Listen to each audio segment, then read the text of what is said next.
Okay, being 6 o'clock, I'm ready to get started. So I'm Dave Baker. I'm candidate for Kronenwetter Village President. My wife Sherry is in the back, is also here. So I'm sure most of you met her on the way in. So thank you all for coming to my town hall. I especially want to thank you for coming tonight in March and not waiting until November, which was somehow I put on my printed card that it was in November. So I don't know how many people noticed that, but at least one did. So, and it wasn't me who told. So I also want to thank all the volunteers that have helped me with my campaign. Sherry and I have funded my entire campaign, and I'm personally my own campaign manager. But we wouldn't have been able to do what we've done so far to run the campaign without the 20 plus individuals that have volunteered and helped us. Many of the volunteers are very motivated to get effective leader in the village, president position. They provided innumerable hours of advice and support. They've stuffed literature bags, handed out campaign literature, knocked on doors, put out just brochures.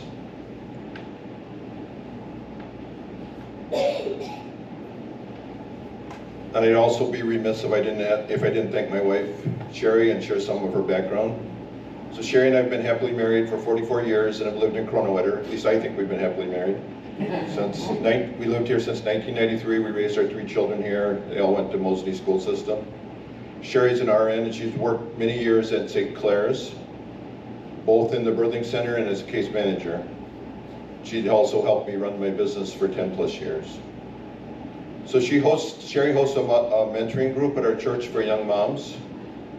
They pray, read the Bible. Sherry shares the recipes and how to make pies and pie crust and other cooking techniques with the young moms.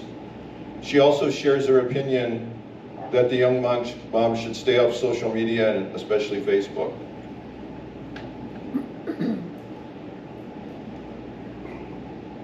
So I share this anecdote because we've had social media comments from some of the wives of Kronenwetter board members, and they've impacted our village. So I'm confident that Sherry will not be making posts, controversial or otherwise, on Facebook or social media.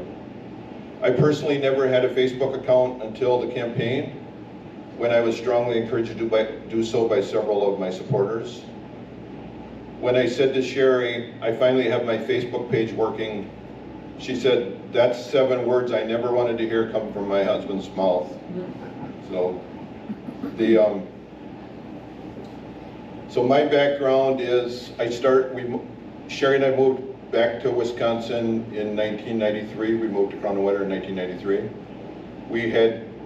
She had followed me to Chicago to get an MBA from the University of Chicago. And then I stayed there and ran a business for 7 years. We were there total 7 years. My kids got to be about oldest in 3rd grade. We decided there's no way we wanted to raise our kids there, and so we moved back up. So I started a business that designed and built custom manufacturing equipment. We had customers ranging from John Deere, A. Gertza, Mercury Marine.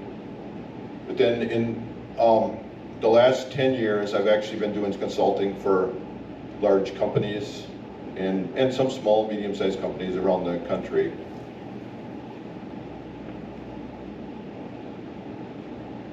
So I've had employees, never a large company, but I've had up to 12, 13 employees, managed, and I work in companies that are 4,000 or 5,000 people, 30,000 people, I guess, some of them. Just never as an employee, but just as a consultant.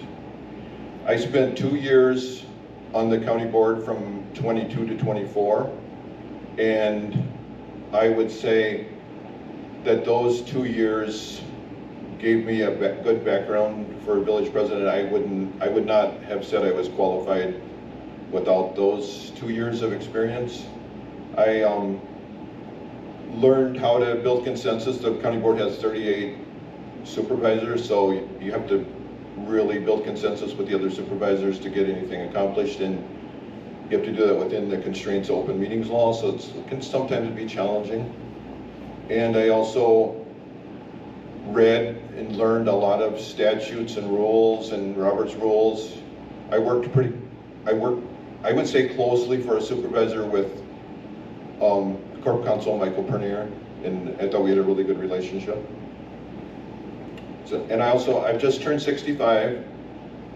While I haven't retired, I've dialed back my consulting. So for the last 10 years, I've been traveling pretty much 50% of the time, sometimes 100% of the time. I moved up to Minnesota Iron Range for a year and a half in 2013 to 2015. It was supposed to be 6 weeks, but it turned into a year and a half project. We kept our house here. I mean, I was always a resident here, and Sherry was still working, and then she switched casual and came up with me part of the time. But so I dialed that back. If the voters see fit to elect me, you know, I will be around and available to do this. I don't, you know, my children are all grown and have their own families, so I don't have small children at home. I don't have I don't have a family that I'm asking to, you know, put this first over. I mean, it's my wife, obviously, but Sherry has, when I was in my early 20s to 30s, I don't know, she must have thought I was interested in politics, because she said if I ever went into politics, she was going to leave me. So that was and then when I ran for county board, she wasn't real thrilled about that. And she came around. Sherry and I were both very involved with recruiting county board candidates in 22. And then I wasn't planning on running, but then we had recruited along with 4 or 5 other people, 14 county board candidates, 11 of them got elected. And we weren't happy with the candidate who was here, and I couldn't find anybody else to run, so I can't ask 14 people to run and then not run myself, so then that's why I ran in 22. But then when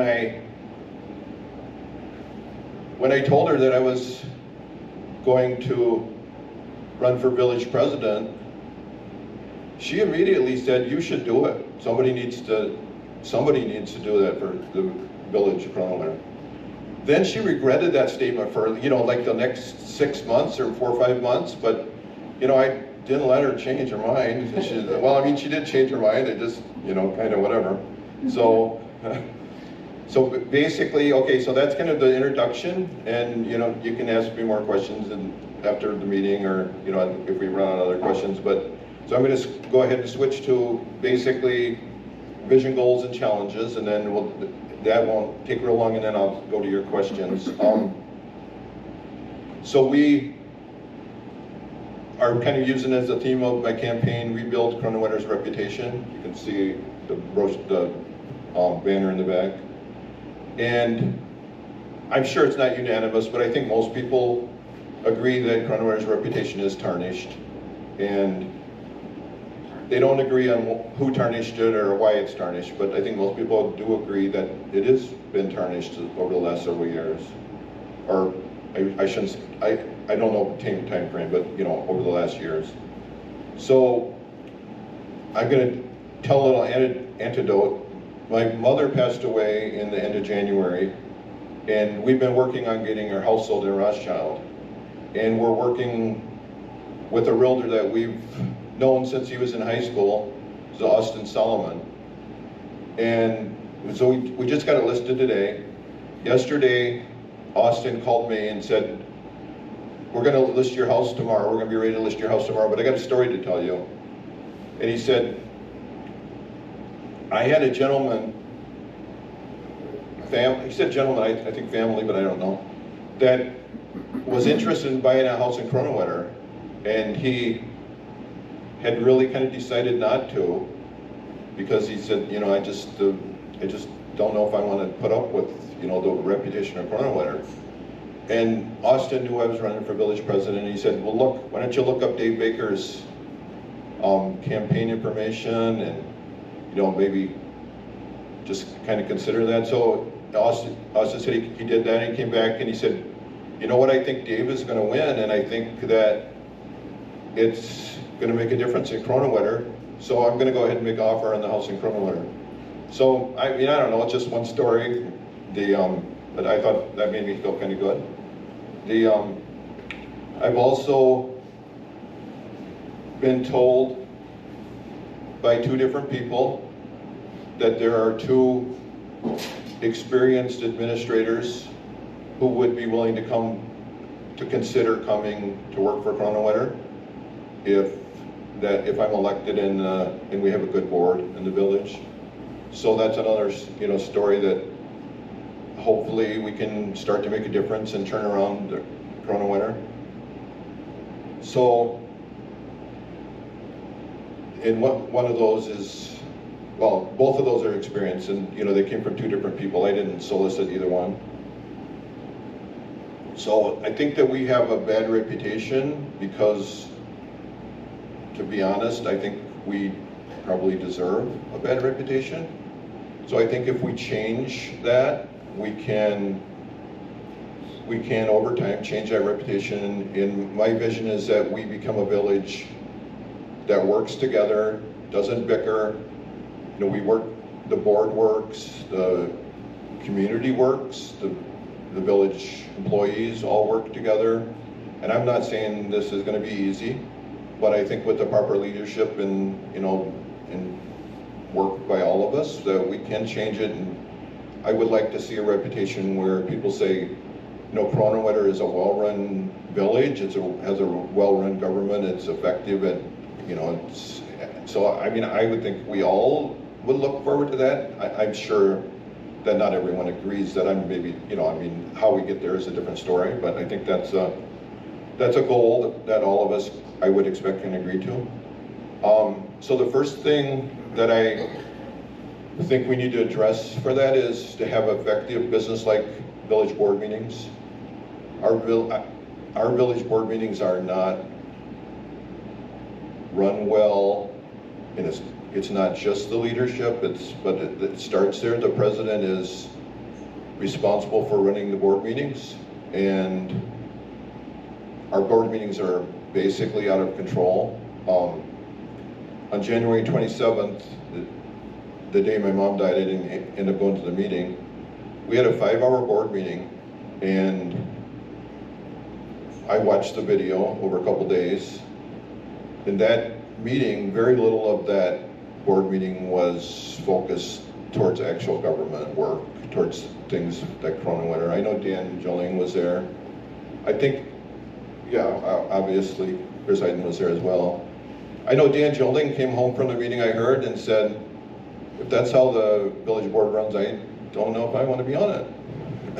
So, but we need to change that so that, that it's not that bad. I mean, there's just so much bickering that goes on, and that's not really allowed in Robert's rules. That's, it's not good for the village. And, I'm not here to assign blame for that, but that's, if I'm the village president, that's not the way the meetings are going to be run. Another thing we need, as part of our village board meeting, we need good advice from our village lawyer. So we had a closed session meeting about 6 months ago, and to conduct a bunch of business that wasn't allowed under state statutes, you have to have an exemption to have a closed session, and it has to be a legitimate exemption that justifies what's discussed in the closed session. After the board came out of closed session, there were 2 or 3 of the topics that weren't allowed to be discussed in closed session were acknowledged by one of the supervisors that those were discussed. They were on the agenda and they were discussed, and those that included some policy, it included the code of conduct, and none of that stuff was adopted legally. So, I mean, that's just not the way that the village should run, and that needs to change. We also had 6 WEC complaints, or 4 or 5 WEC complaints, I lost track of how many. And all that we needed to do in those WEC complaints was the village just needed to say, yeah, we're doing this wrong, we're gonna change, and we spent quite a lot of legal money, attorney fees, to argue that we were doing it right when we in fact weren't doing it right, in my opinion. I filed one of those, so I'm biased, but. Another thing that that I would change, at least I would work towards changing if I was elected, is right now we put out the agenda items on Friday and the meetings are on Monday. And there's a number of instances, for instance, like the speed limit on Martin Road in Maple Ridge. People didn't really realize that, and I'm not saying they shouldn't have read it ahead of time, but there's other things like that, the zero lot line. There's just not enough communication in a way that people are following that, so that's somewhat, our citizens, residents' responsibility, but also I think we can do a better job of, and I'm not sure how we're gonna do it. It was an issue at the county, I know it's an issue in other villages too, but we need to do a better job of communicating to the residents of issues that they may be concerned about, so they don't find out about it after the fact, or they don't find out about it on Friday afternoon when there's nothing really you can do between then and Monday, or very little. So that's something I would like to change, and I think we can change that.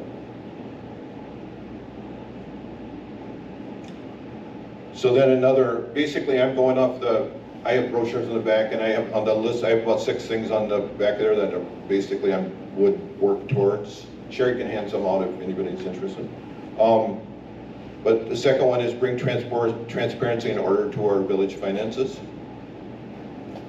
You got a couple, Sherry, you want to hand some out? So we've had short staff for a long while, we still continue to, but the village has hired John Jacobs on an interim basis, and he seems to be doing a good job. We haven't gotten reports yet. He told me after the meeting earlier this week that he expects to basically be up to, I don't know how I want to say it exactly so I don't misquote him, but to have reports and to be in a good position by May of this year, which I know seems like a little while, but when I was in the county board, we fought for 2 years to get monthly financial reports and never actually got them in my whole term, and maybe about 6 months into this term they started to have them, and I'm not sure they have them reliably yet. So if we can get those by May, that would actually be a good thing. There was a $3 million discrepancy between the 2023 year-end reports and the internal reports and the audit, which I mentioned at the budget, and I didn't get a very satisfying explanation for that. I don't know that anything is wrong. I just don't know I just don't think you can tell by the reports whether anything's wrong or whether anything's not wrong. I'm not saying that anybody's done anything wrong, but the residents deserve to be able to know, with some level of confidence that the finances are in good shape and are being done right. And I don't think anybody can actually say that that's the case right now.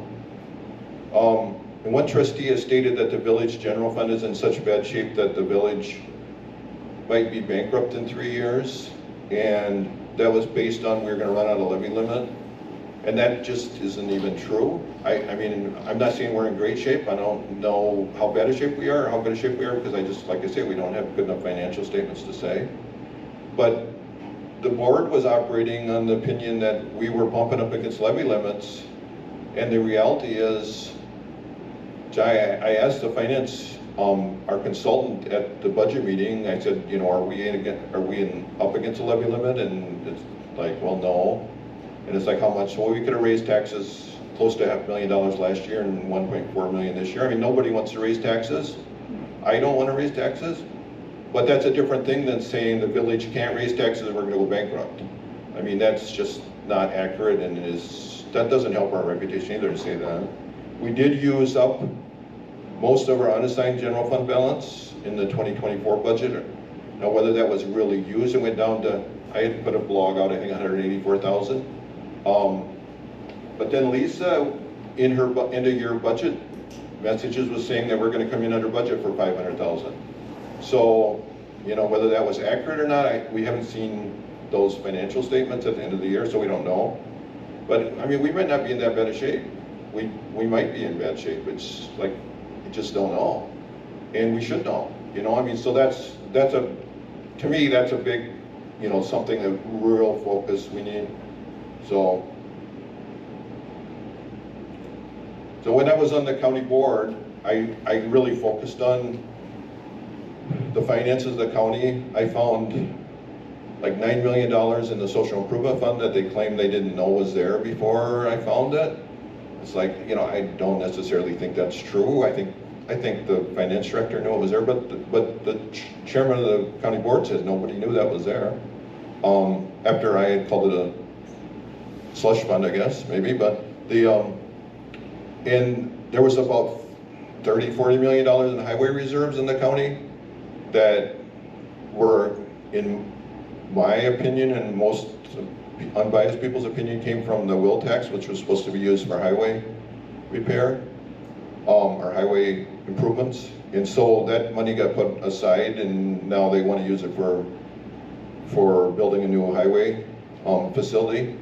So I guess what I'm saying is I have experience with looking at, you know, municipal books and finding things that other people don't necessarily see. So the next thing is respect for taxpayers, and it's kind of obvious. I don't have any major bullet points, but I mean, I was instrumental in the county, even when I wasn't on the board, I was instrumental in the county cutting property taxes at the end of last year to zero. Property tax increase, not property taxes, but property tax increase to zero through contacting supervisors, through putting letters to editor and getting people to call in. So, I mean, I'm, you know, a strong proponent of not taxing when we don't need to.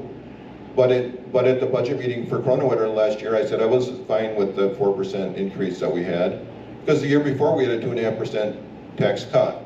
You know, and we didn't have much budget. We didn't have much money left in our reserves. So, I mean, we have to be reasonable. I'm not saying we never have to raise taxes, but we just need to be frugal, but also to, you know, do what needs to be done. I took a yard sign out to a supporter on Martin Road, way on the other end of Martin Road, and she asked me to bring a yard sign on. I mean, that road is in really bad shape, and I'm sure that is not unusual or not unique in the county. I think we have other roads that are in bad shape. So I mean, we might have to spend some money on that. You know, I haven't studied that enough to say, you know, what my opinion would be 100%. But, and then the next thing I got on there is structure, training, and support for village staff. So, you know, it's well known, pretty publicized, that we are short-staffed, that we've had lots of turnover, and, you know, a lot of finger pointing of why that has been. You know, right now we haven't had an administrator for 6 months, 8 months. We had 6 administrators in the last 3 years. We haven't had a village clerk or a finance director for quite a while. But now the board has voted to promote to Jennifer Poyer to village clerk, and she's accepted that, and they appointed her as village clerk. So we do have a village clerk now. I support that promotion and that appointment. I think that she'll do a good job. She's got a good attitude. I'm sure she'll make mistakes. She's commented that she's worried that if she makes mistakes that people will, you know, right away criticize her. And other people have said, no, they won't. And it's like, yeah, it's Kronenwetter. You know, I mean, I told Jennifer this afternoon, it's like, yeah, they're going to criticize you. But, you know, as long as you have a good attitude and you're willing to admit you make a mistake and learn and change, I think everybody will, 95%, probably not everybody, but 95% of the people will support her. You know, if she has a good attitude, and nobody knows everything, but it's just, you know, if you do make a mistake, own up to it and fix it and go on. And like I said, I think John Jacobs, I know that's a temporary solution, but John Jacobs is our interim finance director. And I've talked to him a number of times. He told me he's here to get as long. I don't know if he said as long as we need him, but he said, I'm here and I'll get this, this can get fixed, we can get this back up to speed. So we haven't seen, he hasn't been here long enough to see the results, but everything, when you talk to him, and he has a high level of confidence and he seems like he knows what he's doing. So I think that we're in much better shape than we were a few months ago, which is good. That's no credit to me. That's the current village board, and the way things work. So, but that does seem to be going well. The other thing I have on there is clear and unambiguous policy direction. And I think this has been a pretty major issue for the village. I'm going to give you an example. If I can find it, oh yeah. Okay, so as many of you know, we've had a lot of, I'll say discussion and disagreement in the village about whether we should start an ambulance service or not. And on July 17, 2024, we had a special village board meeting to rescind one resolution and adopt other resolutions. And so the first motion was to rescind, and that passed. Then there was a motion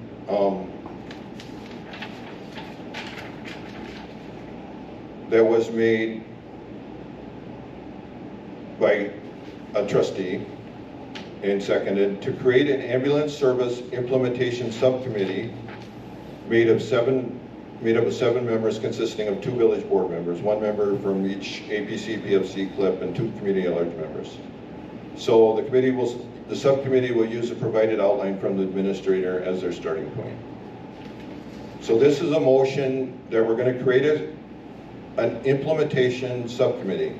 So we're going to have a committee that works on implementing the ambulance.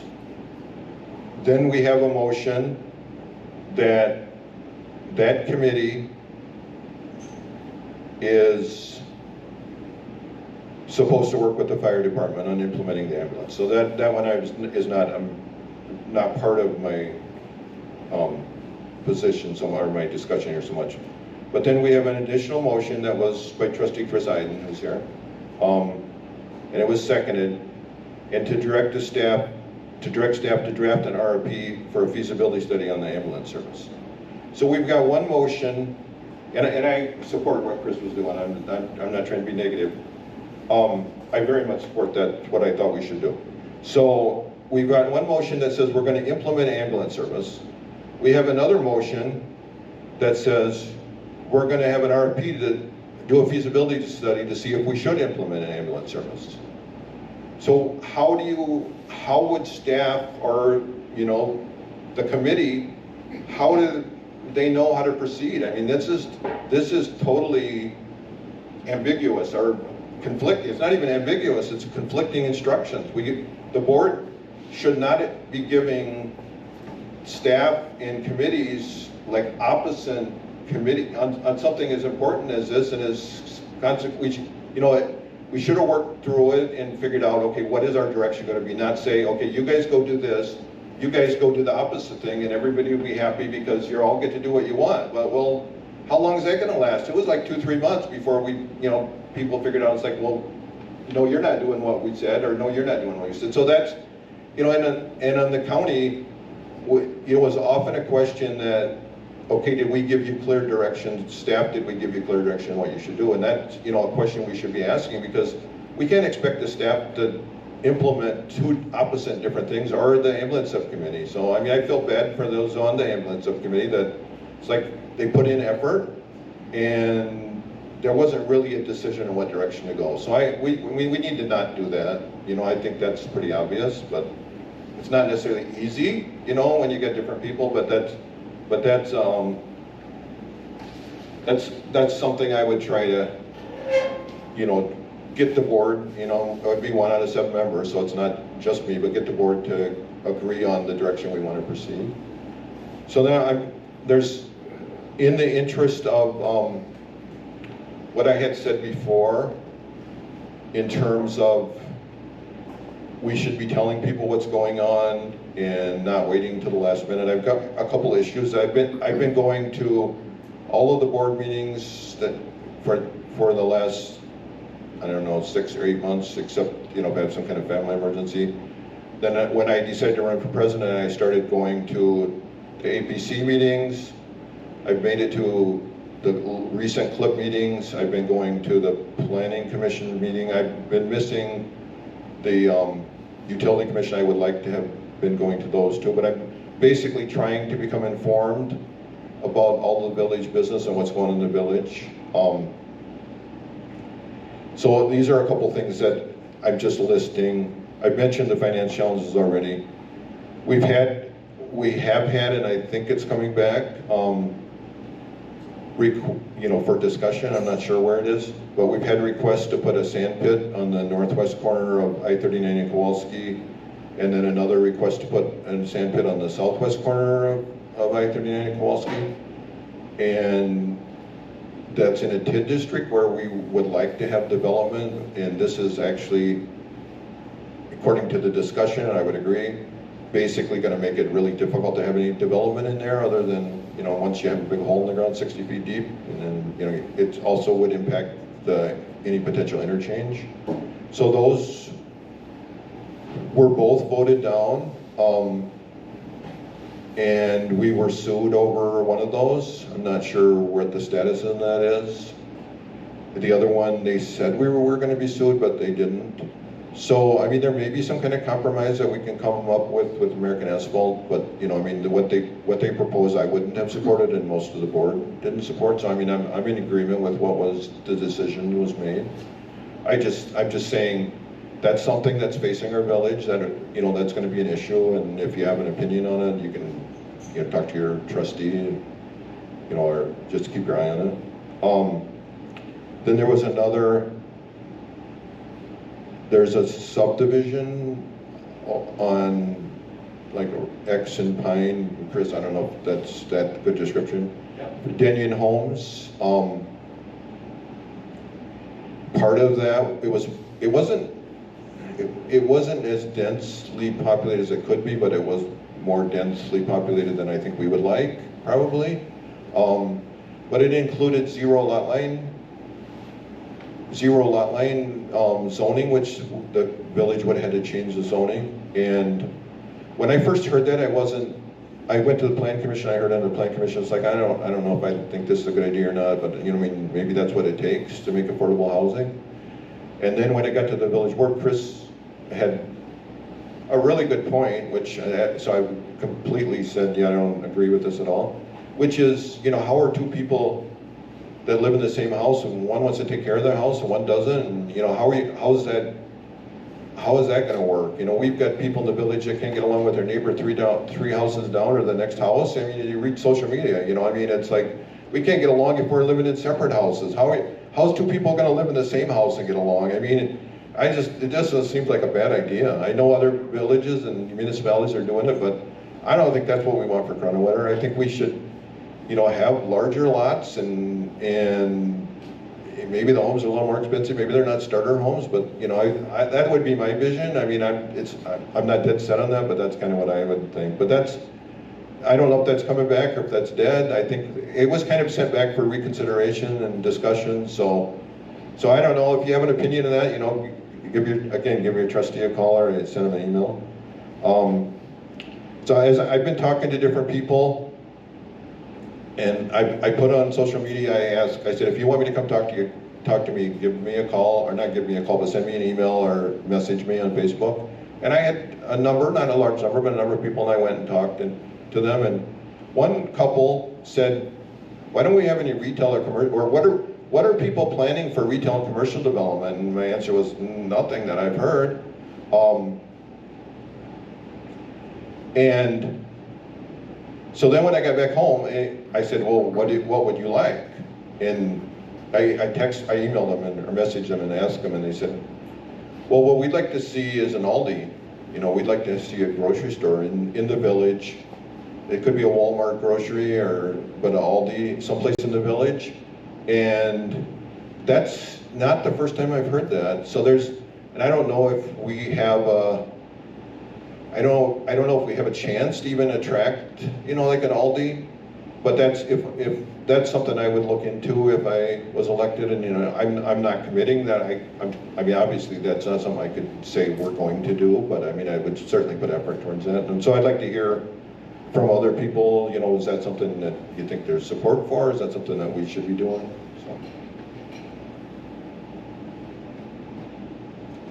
Okay, so that's my prepared part of the talk. I will go into questions, and Sherry's got clipboards and paper if you want to ask a question. I am asking that people write their name down, whether they're a resident or not, and then the question. And I will, if you write your name down, I'll read your question. If you don't write your name down, I'll probably still read your question, but I'm not going to guarantee that I will. So and I know we have one audience member that brought her questions pre-prepared, so I might give her a leeway because I hadn't made that statement beforehand.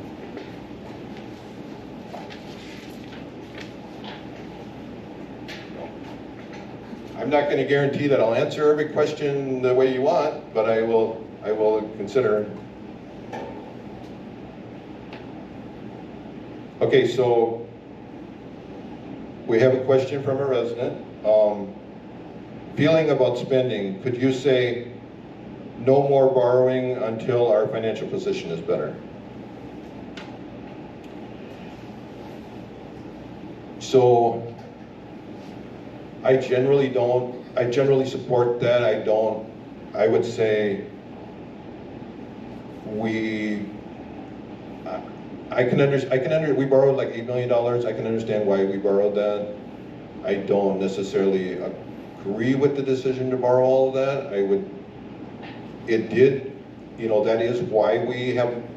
That is why we have a levy limit, room under our levy limit, because we borrowed that $8 million. So now that gives us like $1 million for ability to raise taxes, but none of us really want to raise taxes. Well, I shouldn't say none of us, most of us don't want to raise taxes. I think we should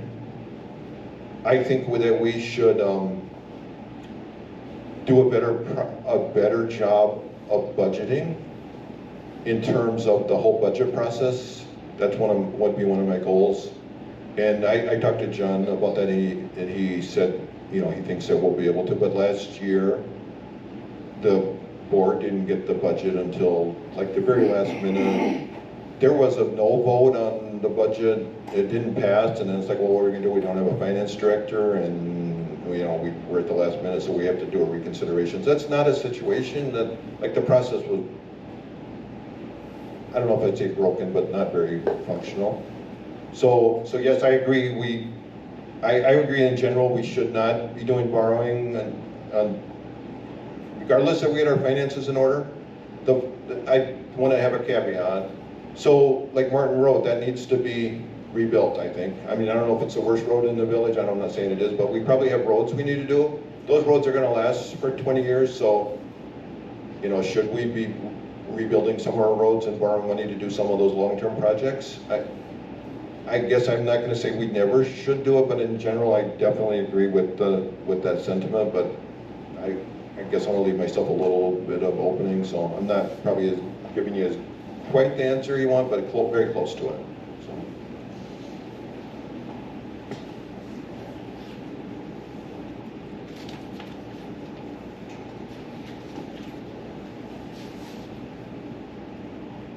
So what is your opinion of the way the village has attempted to get approval for Kowalski Road interchange at Highway 51? Are you in favor of that interchange? So when I was on the county board, I was asked to support the interchange. I looked at the minutes and what the village had done, and all 7 trustees had voted in favor of doing an interchange feasibility study. I might have the name a little bit wrong. And so I went to bat for that because the village had, I was representing the people of the village, but also the village. And put a lot of time and effort into getting, at the time Supervisor Straub also did. And I was on Triple ED committee. I tried to get it put into the strategic plan for the county, but there's strong opposition among the Wausau supervisors and Chair Gibbs against that. We had individuals from the village come and testify at meetings. So I'm not. I guess I'd say the village hasn't been successful. So in terms of how they attempted to do it, I mean, it was a stretch. I personally think it would be good. I would like to live in a rural area, so I mean, for me personally, I would like to. I'm fine without an interchange, but from the village standpoint, I think it would be good for the village. I really don't know how much of a possibility we have to get it. We do have a different federal government. Sean Duffy's there, and we have some people locally to support it. So I want to kind of hear what if there's any. I want to see whether there's any possibility of actually getting it through. If we're not getting any encouragement, I mean it's going to be tough to do it. I think it's going to be tough to get it passed. So I don't know if that's a satisfactory answer, but it's an answer.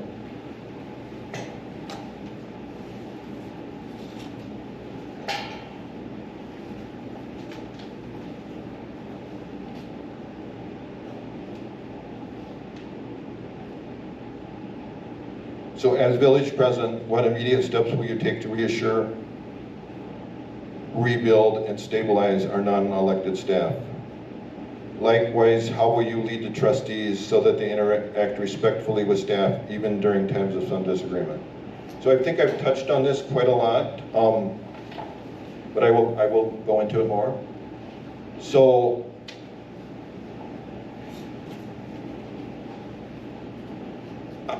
I think that we have to have their back. If you look at Peter Camper clearly said in his resignation letter that, maybe I read into it. I'll pull it up here.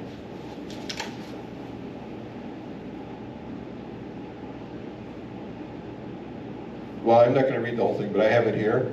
But basically, the village board did not support Peter Camper. And he left like 2 days later.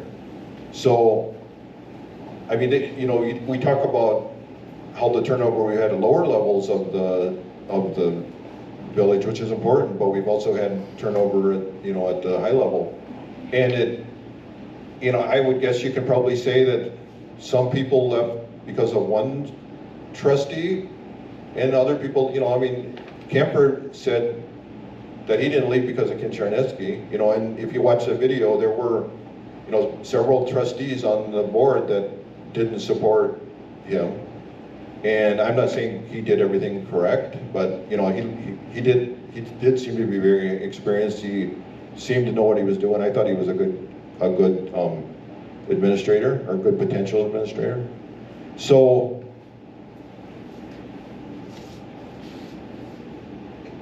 basically, I mean, one of the things is, I think if we can get the board under control in terms of not bickering and working together, and a lot of the items that are bickering are things that are on the agenda, that were put on the agenda by the village president, that shouldn't even be on the agenda. And so then it looks to me like they're put on there to cause contention and arguments. So I think just having the agenda built correctly and focused on work that the village needs to do, that's going to go a long way. And I'm trying not to be negative about, but we have, obviously President Bull I don't expect President Bull to be on the board again. I mean, if my opponent gets elected, there's going to be openings, so I'm not sure what happens there, but we had two trustees that stepped down, that didn't run again, and those 2 trustees had running arguments with one other trustee, though, most of the whole year that I watched the board. And at that 5-hour session, that, it's like, so I think we have I guess what I'm saying is I think we have a really good chance to start over, start fresh, with a new president, whether that be me or Aaron. And to, it's a chance to make a change and to actually change the way the village runs. And, I've been handing out literature for 2 of our trustees, and along with mine, and they've been handing out mine. And I think those 2 trustees, and I think you probably know who they are, but Sandy and Dan, those 2 trustees have said also, that's their main goal, is they want to rebuild the reputation of Kronenwetter. And to rebuild the reputation means we have to change the way we do things and make it so it works right, and so I think, and I'm not going to say, I haven't talked to the other, I know Chris wants things to work right, and he's always, I'm not worried about that. I mean, and to be honest, Aaron, when I watch the board meetings, Aaron's not contentious. Aaron's one of the nicest, polite young men you'll meet. I mean, he might agree with things I don't agree with or have different, but I mean, he's not contentious. And if I get elected, he's going to be on the board. So we're going to have, I think we're going to have, I think we have the possibility, and the other 3, I don't really know that well. I mean, they maybe will give people opportunity to ask questions, I'm not sure. But I think if we elected 2 that, I'm supporting, and Chris Iden, I'm supporting as well. I think we're going to have a board that works, and I think that we're going to be a long ways. But regardless of who gets elected, I mean, Robert's rules does not allow you to do. You can't. And the agendas are just, we can run the board meeting so much better, and that's going to set an example for the staff. And the other thing. We had the whole fire truck financing thing, and it wasn't as bad when I went back and watched the video, but basically, the way I remember it is, President Bolt said, well, I was handed this piece of paper and I signed it, and it's like, well, you're kind of throwing whoever handed you that piece of paper, which I think was Lisa, under the bus or the fire truck, whichever way you want to look at it, and so, I mean, you got to stand behind the employees. They're going to make some mistakes if they have a good attitude, and they're not, I mean, we've had some problem employees, in my opinion, but I think in general, we can do a good job of, I think we can turn it around so we're not losing staff all the time. I mean, everybody's had trouble in the last couple of years with people leaving for higher pay and, turnover, but we've had more than that, so.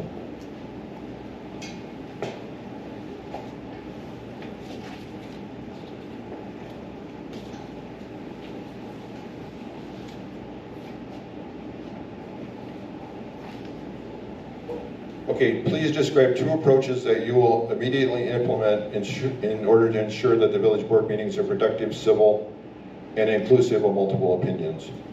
Describe your knowledge of, experience with, and expected use of Robert's Rules of Order. Okay, so I'm going to answer the second question first. When I was on the county board,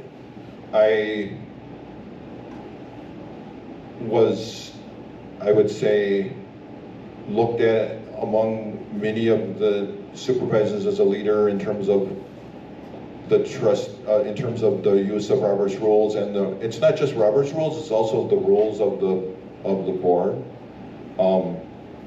And I might be wrong, but I would say on 4 or 5 occasions, I actually found things that weren't being done correctly, even by our attorney, and some of the cases they were changed. Votes were changed, and Michael thanked me for coming up with for pointing out that things were done wrong. I mean, I don't know. I always thought he was sincere. I mean, I'm sure it maybe was rubbed him a little bit, but so I think I have not 100% complete, but a really good knowledge of Robert's rules.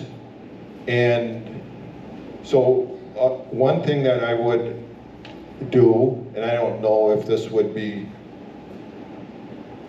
welcomed by everyone on the trustee board or not, but when you have a meeting, someone has the floor. And that's, you know, announced by the presiding officer, which is the president. One person doesn't talk, and then while they're still talking, another person talks over them. And I mean, when one person has the floor, they have the time to talk until they are done. At the county, we put a limit on time, but we put a limit on how many times you can talk on any one subject, 3 times. I think that wouldn't be a bad rule. So I mean, if the board would approve that, I would propose that. But also, I mean, we're going to have, somebody's going to have the floor, and you're not going to talk when you don't have the floor. So that's going to end all the back and forth, and I know not every rule like that, but that's the way Robert's rules are, and that's the only way to have a civil meeting. You're not going to talk on top of each other. You're not going to, interject. And I'm not putting stuff on the agenda that's just that. So that's number one. Number two, I'm not putting things on the agenda that are just look to be put there to create controversy. So I think that's 2 things that's going to make a huge difference in the village board meetings.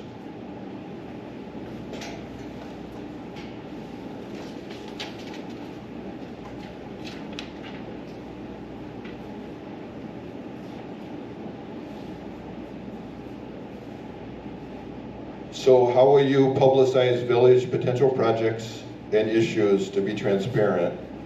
No, not all residents use social media. So that's a good question, and I'm going to say I'll have to think about that and come up with a better answer, because when I was on the county board, and I'm sorry I always go back to that, but that's where I got most of my government, all of my government experience. When I was on the county board, we put out the county board chair would put out a packet, and different supervisors would like to put things in that packet, and depending on whether he wanted them in there, he'd refuse. So I was not thrilled with that approach. So I started my blog, and I post things. If I wanted something in the packet, I'd post it on my blog. And then when I went to the meeting, I'd say, this didn't get in the packet, but it's on my blog. If you want to read it, I'd send it to. I figured out how I could send messages to all of the supervisors without violating open meetings law. And I did a lot of research on the law and the cases, and the county was telling people incorrectly. When we first got there, the county was saying, you cannot talk to another supervisor between meetings, and you can't put things on the agenda. So, so it was like they muzzled us basically, and I looked up the law, and that wasn't correct, and so I put that in my email footer and started doing it the way the cases said. So, to be honest, I have been planning to do it on social media, probably, or my blog or something like that. I don't know, quite how I would, but I do realize not everybody uses social media. So this is Grace. Can I ask who Grace is? So, you don't use social media. Do you have internet access? Would like a blog be okay or not? I'm saying I do. I'm not saying I don't have it. I'm just okay, but I guess I'm asking for suggestions. What? Well, I don't know the answers. Okay. It has to be paper. It has to be paper? If it's not going to be, if it's not social media, the person doesn't have that. Yeah. How are they going to find out about things? Well, okay, so. Come to the meeting, I agree. Yep. But I don't know that everybody even knows when the meetings are. And I know that they're publicized, they're posted in certain locations. But I would get that there is a group of people that have no idea even where those agendas are posted. So I'm sure that's true. Yeah. Is it the village newsletter? Do it more often, get more information in the newsletter, or do some kind of supplemental? Okay, so I'm going to ask you a question, the group as a whole. So I had the idea of, and I don't know if this is good or bad idea, so that's why I'm asking. Would it be helpful if I was elected as village president, or, I can't speak for Aaron, but he could do the same thing, to have a town hall once a month, and share that kind of thing? Would that be helpful? I mean, it'd be a lot, but as opposed to coming to a meeting where, you don't really get to, you can put public input, but there's not any back and forth. I guess that was a thought I had, and the feedback I got was that people wouldn't come every month, but I know Stacy Marash is a supervisor, and she was doing that for a while. I don't know, she's still doing that? No, She's not? I don't know. Okay, so she was, when she first got elected, she's on the east side of Wausau, she was having, she didn't call it a town hall, but she was having a meeting for her constituents once a month, and that, questions, I guess I would be willing to do that if there was interest in that. So if that worked, I don't know, does that sound? Well, it's a possibility, but how are you going to tell the residents that town hall meetings take place? Well, we'd have it the same, like the third Thursday or whatever, I don't think we can afford to send paper mail out to everyone. I understand that. So. I just want you to be aware that not everyone uses social media. Thank you. Yep. And I think that if more people had known about this meeting, I would have hoped there would have been more people here in attendance. But I said, how did you know to come? Well, it was in my mailbox, so how did you know to come? Well, a friend texted me or something. But what about all those who didn't get any of that? That's a challenge that, that we haven't solved yet. Yeah, I don't have the answer to it, but I'm throwing it out there because I think it's important. So I did a Facebook event. I know not everybody reads Facebook. I promoted that. I spent a few dollars, like $20, promoting that Facebook event. It didn't work well compared to the video I promoted before. That worked really well, but the event, for some reason, wasn't shown to very many people. Where was the video? The video is on my Facebook page, but also I advertise, so it was supposed to be shown on, if you use Facebook. It's also on my blog, so I have marathoncountyspotlight.com, so I think it's on my blog. I'm not 100% sure now, but it's on YouTube, Marathon County Spotlight. But there's a couple discussion groups on Facebook that are kind of nasty, I guess, would be a good way of saying it. And, I put that event on there twice and it got taken down because they don't want politics, I guess, apparently. But so, but if you don't use Facebook, you wouldn't have seen it there. So then so then at the last minute, it's like, how do I get this out? So it's like, okay, we're going to print those little cards, and I did it 5 in the morning and didn't have any proof, but he proofread it, so somehow I put November on there instead of March, but we showed up. Yes, and I appreciate that. I doubt that we might have lost some people that said, if he doesn't even know what month it is, I'm not coming to his meeting, which would be understandable, but I don't think anybody actually thought it was in November, I don't know for sure. But that, that was a pretty intensive effort. I mean, we had 3 different people that were doing it in a couple hours apiece, so we put like 6 hours of effort into, and then we only did 500, we only got, and we didn't put it in any mailboxes because that's not allowed, we only put it in newspaper tubes or in the slot, so that maybe is a third of the houses, half of the houses, but I mean, that's not something that's sustainable for, monthly, but, I know, we've discussed this, how do you get a hold of people, and so I don't know that, I'm not gonna be able to give you a 100% good answer, but I'm open for suggestions for sure. So, but I'm also willing to have a monthly town hall at the same day and week, like the third Thursday or whatever. If that worked and people want to show up, I'd be happy to do that. If it was just a few people that showed up, so. Yep. So that's all the questions. Does anybody have any other questions? I got a couple things I can talk about if you want me to. If there's no other questions. I have one. Okay.